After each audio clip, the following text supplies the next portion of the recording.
मेरो युट्युब च्यानलमा सबैजनालाई स्वागत छ। आज चाहिँ हाम्रो यो लामा काका समबोट लिपि सिक्ने क्रममा यो याताक दिन पढाउन गइरहेको छु। याताक दिन हेर्नुहोस् एकचोटि। याताक दिन भने के हो यहाँ हेर्नुहोस् है त।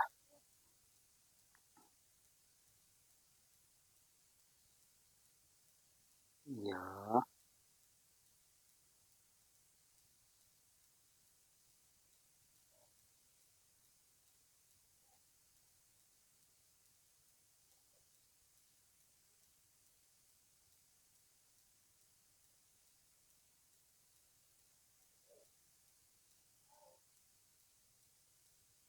याताक दिन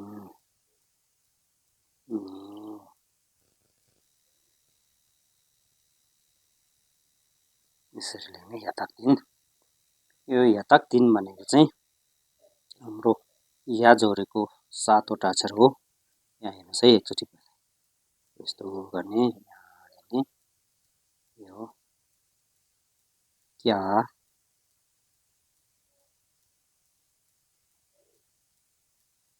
क्या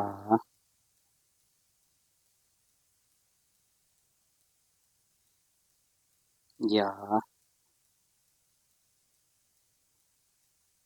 चा चा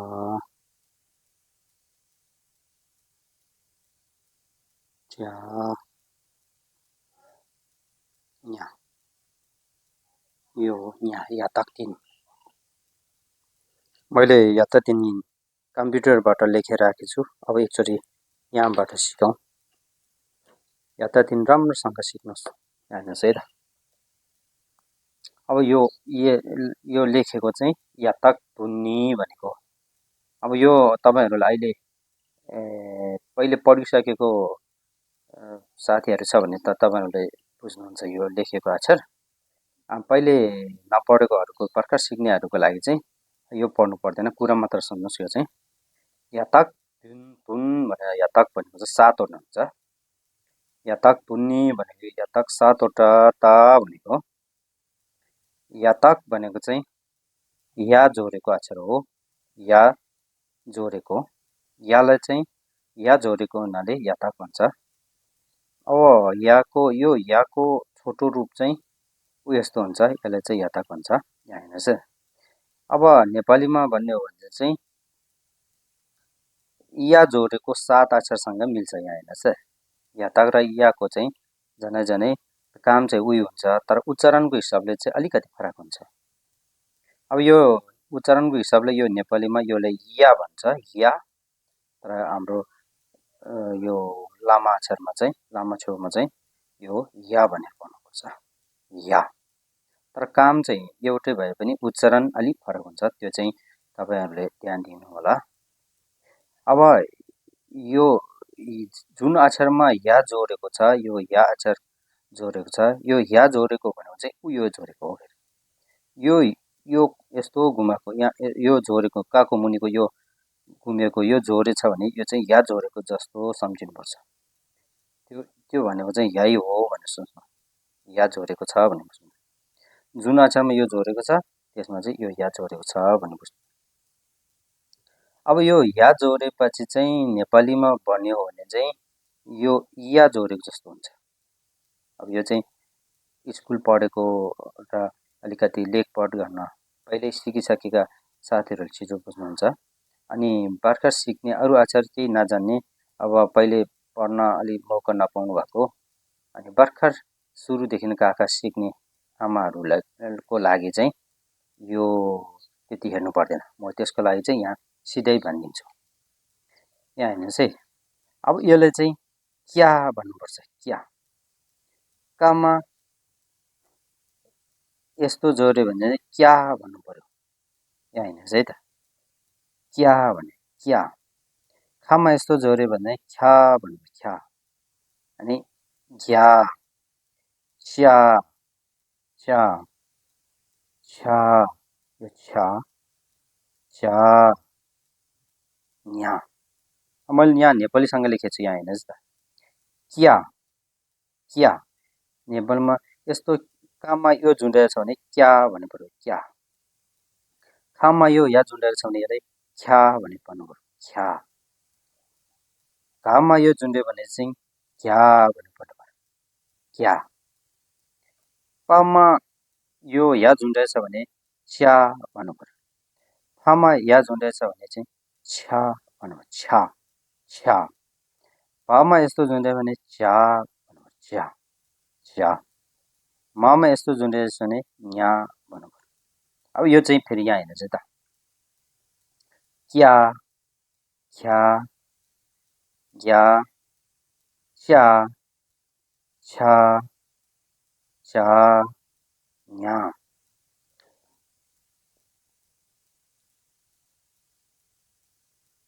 क्या ख्या ग्या च्या छ्या च्या न्या क्या ख्या ग्या च्या छ्या च्या न्या ठुलो पढ्दाखेरि चाहिँ यसरी पर्छ यहाँ हेर्नुहोस् है यो या हो या जोडेकोलाई चाहिँ याताक भन्छ याताक सबभन्दा पहिले चाहिँ झोलो पढ्न तपाईँले यो याताक धुनमा चाहिँ याताक भन्ने चाहिँ पहिले काँटा गर्नु पर्यो मानमा चाहिँ याताक भन्ने गर्नु पर्यो याताक यो या झुन्डेछ भने याताक भन्नु पर्यो यो याको अक्षरमा जोड्दाखेरि चाहिँ उ यस्तो हुन्छ यो छोड्यो भने जोडेर यो देख्यो भने यो माथिको या छ भने चिन्नु पर्यो उ यो अक्षर यो घुमाएको यस्तो गरी यस्तो राखेको यो छ भने चाहिँ यो या छ भन्ने बुझ्नु पर्यो यो या छ भने चाहिँ यो छ भने चाहिँ यसको नाम चाहिँ याताक हो अब कमा या जोड्यो भने का याताक क्या भने का याताक क्या खा याताक ख्या घा याताक क्या घा याताक क्या पा याताक च्या फा याताक छ्या पा याताक झ्या मा याताक न्या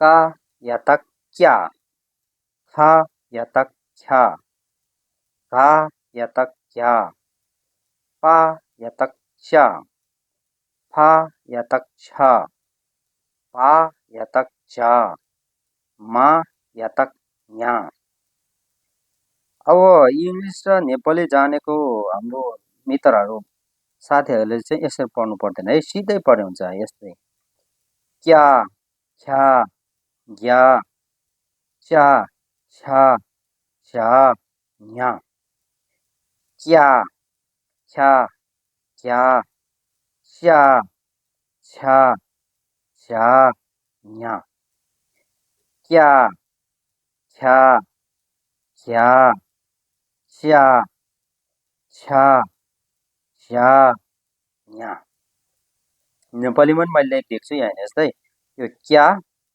यो ख्या ग्या च्या छ्या झ्या न्या यसरी अब अन्तिममा गएर पढ्नुपर्ने चाहिँ फेरि झोलो पऱ्यो भने नपऱ्यो भने तपाईँहरूले पढ्ने लास्टमा अन्तिममा चाहिँ हामीले पढ्नुपर्ने चाहिँ योबाट चाहिँ क्या ख्या ग्या च्या छ्या झ्या न्या यही भनेर पढ्नुपर्छ फेरि अर्को पढ्नुपर्ने चाहिँ होइन है झोलो परेर पनि आउने चाहिँ यही अवस्थामा आउनुपर्छ त्यसकारण तपाईँहरूले यो नेपाली र इङ्ग्लिस अरू भाषा जानेका साथीहरूले चाहिँ सिधै पढ्नुभयो भने हुन्छ यसरी क्या ख्या ग्या च्या छ्या झ्या न्या यसरी सिधै पढ्नुहोस्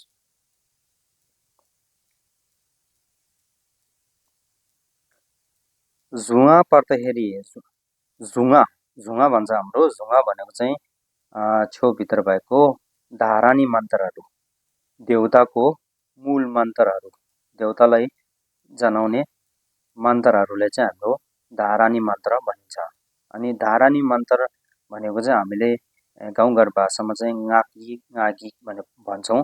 गागिक भन्नु र धारानी मन्त्र भन्नु एउटै हो। यहाँ हेर्नुहोस् है त, अघिकै यो च्या छ्या झ्या न्या छ नि, यसलाई चाहिँ हामीले चाहिँ धारानी मन्त्र गागिक पढ्दाखेरि चाहिँ फेरि च्याछ्या भन्नु हुँदैन। अब यहाँ हेर्नुहोस् है, यसलाई प्या भन्नु पर्यो, फ्या भ्या म्या भनेर पढ्नु पर्यो। फेरि हेर्नुहोस् है, प्या फ्या भ्या म्या, प्या फ्या भ्या म्या। अब अगाडिको यातक 3 जोडेको अक्षरमाथि चाहिँ किगु स्याप्क्यु ढेङ्बो नारो जोडेर कसरी उच्चारण गर्ने एकचोटि हेर्नुहोस् है, कि क्यु के क्यो, कि क्यु के क्यो, खि ख्यु खे ख्यो, खि ख्यु खे ख्यो, गि ग्यु गे ग्यो, गि ग्यु गे ग्यो, छि छु छे छ्यो, छि छु छे छ्यो, छि छु छे छ्यो, छि छु छे छ्यो, छि छु छे छ्यो, छि छु छे छ्यो, छि छु छे छ्यो, ञि ञो ञे ञो, ञि ञो ञे ञो।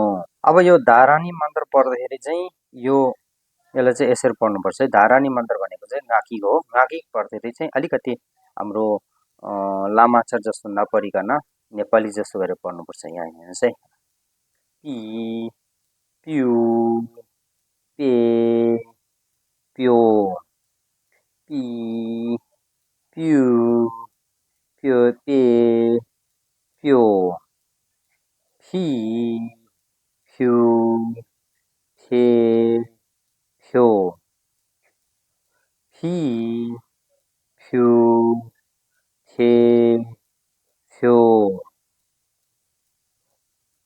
बि भ्यु भे भ्यो, बि भ्यु भे भ्यो, मि म्यु मे म्यो, मि म्यु मे म्यो। अब यो झुङ्गा पढ्दाखेरि चाहिँ यसरी पढ्नुपर्छ। झुङ्गा भनेको चाहिँ गागी हो, गागिक। यो धारानी मन्त्र पढ्दाखेरि चाहिँ यसरी पढ्नुपर्छ। तपाईँहरूले कलम र कापीमा लेखेर आवेश गर्नुभयो भने छिटो सिक्न सक्नुहुन्छ। त्यसैले कलम कापी अनिवार्य रूपमा तपाईँहरू अगाडि राखेर बिस्तारै दोहोरै यसलाई राम्रोसँग अध्ययन गर्नुहोस्। सक्दो मैले तपाईँहरूलाई छिटो र सजिलो राम्रो तरिकाबाट सिकाउन प्रयास गरेको छु। यसरी अभ्यास गर्नुहोस्। आउँदो दिनहरूमा फेरि म अर्को भिडियोमा योभन्दा अगाडिका पढ्नुपर्ने कुराहरू लिएर आउने नै छु। अहिलेलाई धन्यवाद। अब अन्तिममा तपाईहरूले एकचोटि मेरो यो युट्युब च्यानल हेरिसक्नु भएपछि सब्सक्राइब, लाइक र घन्टीको चिह्नमा क्लिक गरिदिनुहोस्। धन्यवाद।